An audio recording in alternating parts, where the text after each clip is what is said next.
tonga tsy daholo zanagasikara mbola avy nareo koa bosy indray to mbola aminareo eto resaka le hoe velona isa maraina resantsika andro fa inaraka na mbatonga zany de hoe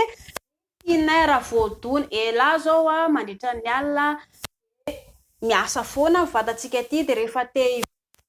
rehefa ifo maraintsika de porotra te amany ambonin'izay ihany koa ilainay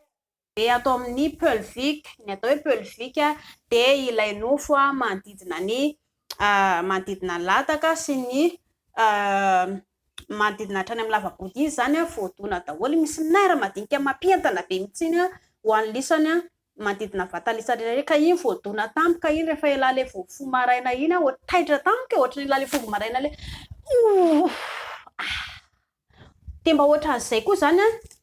ny ary ambany ary voadona tampoka le izy de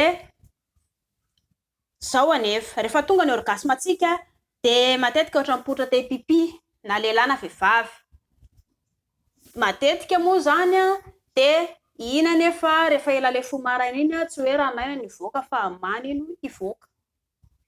te natoraly zany elaly le porotra be ohatra ny te amany tampoka iny la ohatrany hoe avy niaraka tamatama ve sa ahoana de zay nampatonga le izy ohatrany hoe porotra be te ambany ako sa ahoana rina ary zany voaka zany eny tena porotra tokoa ela fa tsy rano no